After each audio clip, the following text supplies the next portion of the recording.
What's up, y'all? It is your girl Angelle, and welcome back to Angelle's Life. I am walking, so I do want to say really quick, I recorded this video earlier and the footage was terrible, y'all. It was so terrible.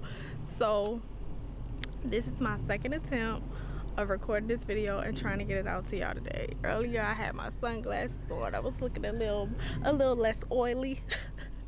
But I'm just gonna walk around the neighborhood and try to get this video out to y'all.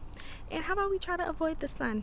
So first things first, we can address the elephants in the room. One, I have cut my hair. Okay, I know I said I wasn't cutting it, but I did end up cutting it, and that's just because, y'all, I've been stressed the fuck out.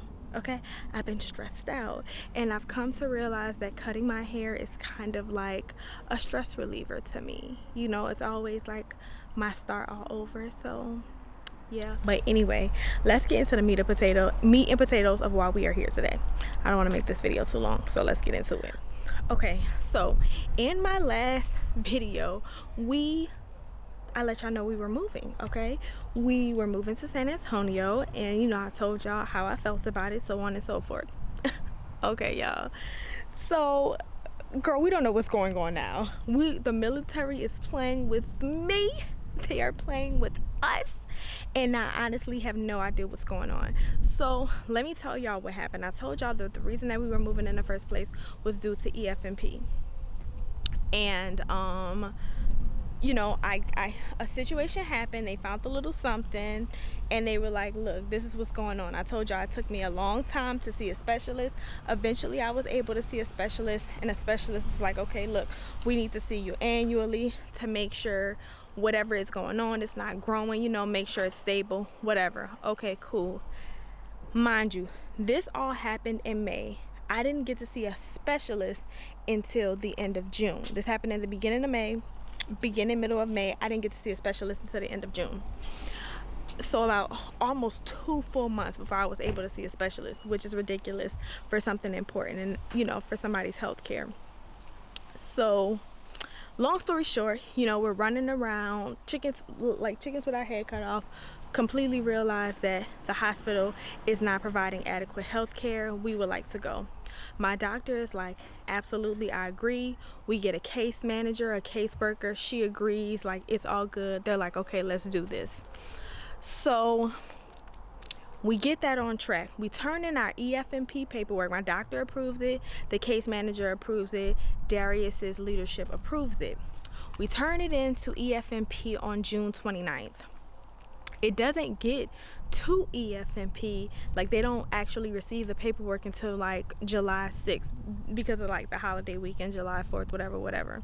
So the caseworker tells us, our EFMP caseworker says it takes 4 to 6 weeks. Typically though, you usually hear something back in 3 weeks. She said on average it's 3 weeks, but we're required to say 4 to 6. So okay, cool. Week 3, you know, weeks 1 through 3 go by, we hear nothing. Okay, cool. They say 4 to 6 weeks, so you know, week 4 comes by, and on week 4, like week 4 day 0, we get a my vector like assignment or something, like some paperwork and stuff that we have to fill out. Like, okay, cool. Now from this point, what should happen from this point is you get your paperwork in my vector, you fill that out, you return that gets approved. And then once that gets approved, the next step is for you to show up in the loss listings. You get your report no later than date, and then you get your orders. Once you get your orders, then you can start doing the things that you need to do. So week 4, we get the stuff from my vector. Okay, we turn that back in same day, that gets approved. So now we are waiting to show up on a loss listing and get our report no later than date. So we waiting. You know, I'm like, okay, I give it a couple days go by. Okay, so a whole week go by. Week 5 goes by, and we hear nothing. So we're like, okay, that's strange. But we don't think nothing of it. We just keep waiting. Even though I'm like, Darius, just check. his supervisor used to work with AFPC, so he has a little you know, he knows a little something about a little something. So he's like, okay, I'll ask around, talk to my contacts, see what I can find out. So week 6 comes and we still don't have anything. And now I'm like, wait, hold on, what's going on? So we reach out to AFPC, and AFPC is like, oh, so it's actually 6 weeks from the day that we receive it, not the day that you send it out. And I'm like, oh, is that what it is? Immediately I smell bullshit. Something's going on, something is happening that don't even make no motherfucking sense, because the average person wouldn't know when y'all received it. The only reason we know when you received it is because Darius works in CSS. So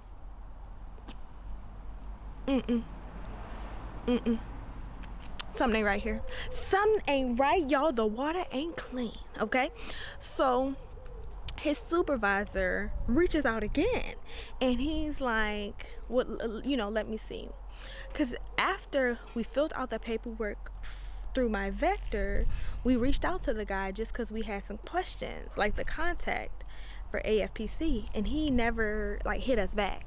And if it's not AFPC, if I'm saying the wrong acronym or whatever the case is, I'm sorry, y'all. I'm new to this, not true to this. But we reached out to this guy, and he never reached back. So that was already a little strange, a little unprofessional.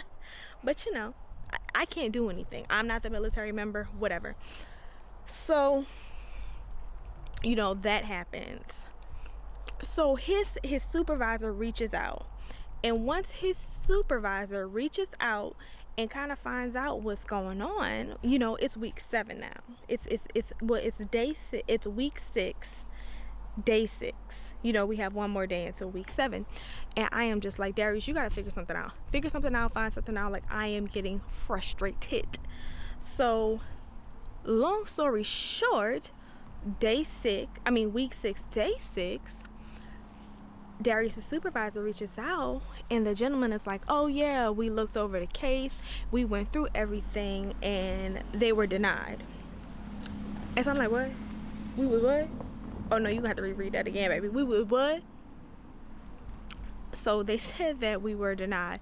Now the reason that they said we were denied was because, okay, now I'm about to tell y'all a little bit of my business. Now, y'all don't be repeating my business out in the street now.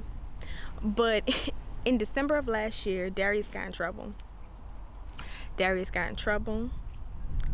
and he lost the strike.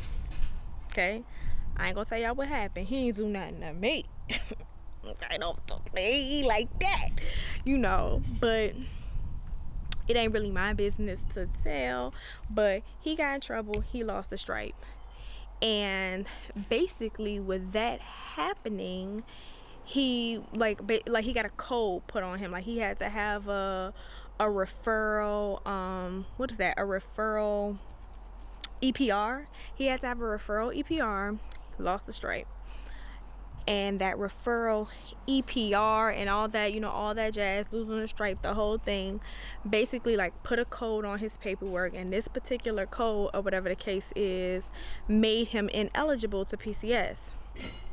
Okay, now I don't know if he knew that already, but obviously I did not know that.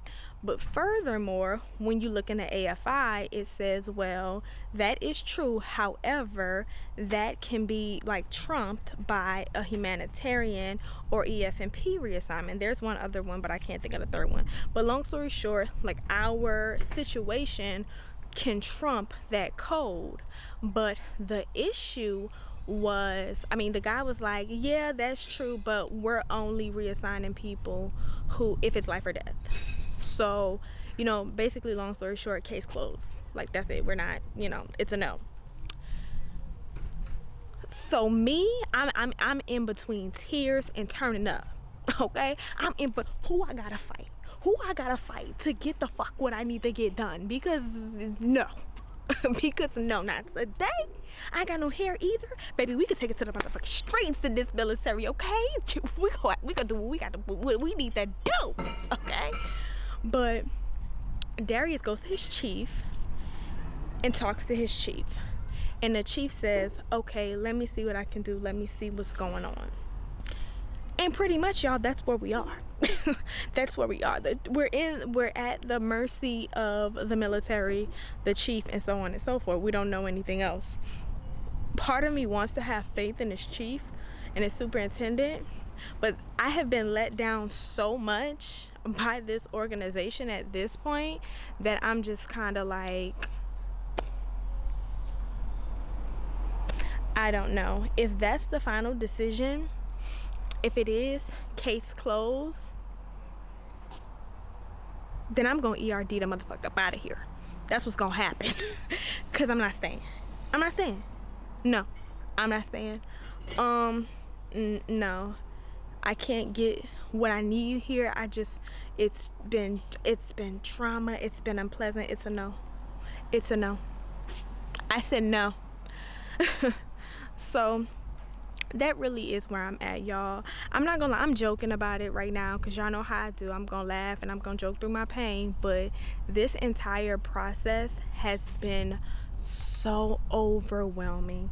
It has been like, y'all, first of all, we wouldn't even know today, right now, that they had said no, that we had got denied, had we not reached out. You know, had Darius' supervisor not actually have previously worked for, you know, AFPC or AP, whatever it is, had he not previously worked there and knew a couple contacts, we wouldn't know the information we know right now. We wouldn't even know that. Like, they had denied our shit in week 4, and we didn't find out until week 7 because we had to do our own digging and investigating. And that's the military life for you. It's real motherfucking ghetto. Okay, I said it. It's ghetto. And being overseas is even more ghetto. You know what I'm saying? Because it's not like, let me tell y'all something, and this is just me being completely honest. I have spouses, girlfriends, etc., reach out to me all the time, excited to come overseas and so on and so forth. And that's wonderful. I say, if you want to do it, do it. But the best thing, the realest thing that I feel like I could ever tell to a spouse or somebody who's looking to move overseas with a partner or children or whatever, your life literally no longer is in your hands once you move overseas following your military member around. Like, you are at the mercy of them, their leadership, and whatever the fuck they say. For the last 5 years, because I have been living overseas for 5 years at this point, for the last 5 years, I feel like I have had zero control over my own life, for real. And she is tired of it.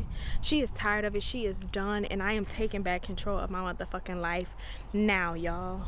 Like, if I got to go, I'm gonna find a way. I'm gonna do something, because I'm so tired of this, to the point where I am, you know, having a health situation. It could get serious, and these bitches are telling me, well, no, your husband fucked up, so therefore, you know, you can't leave. Like, the fuck? No, like, no. It's insane. It's insane, y'all. I have been crying. I have been overwhelmed, y'all. I have been thinking about things, looking at life in a completely different way, because being overseas, having marital issues, struggles, having a child, dealing with health scares and health problems, all, like, it has been a whirlwind and a roller coaster, y'all. And let me tell y'all something. I am desperate for some real life stability. I am desperate for, y'all, I'm not about to, y'all not gonna make me cry. Nah, stop playing. Y'all ain't gonna make me cry. Not today. I'm just ready for a change. I'm ready to really take control back of my life. I'm ready to start living my life again. I'm ready to get help with my son. I'm ready to spend time with my family, see my family. And this motherfucking military ain't gonna stop me. And I'm gonna tell you something, not only is this military ain't gonna stop me, this nigga ain't gonna stop me either, y'all. Okay? Husband or not, if they say, hey, y'all are denied, I am so sorry to say it, but he gonna be here alone, baby, because I'm out. I'm out. But I love y'all. Okay, I don't want to get emotional, and this video has gotten too goddamn long, but I love y'all so much. I will keep y'all updated. Okay, the chief said he was, you know, he was gonna get it done. He said he was gonna, you know, see what he could do, pull some strings. I'm optimistic, but at the same time, I'm just like, what's my plan B? What's plan B? Just in case. But again, comment down below. Let me know what y'all think of the picture quality. Do y'all like this better than the old vlogging camera? Hopefully y'all do, because that bitch gone.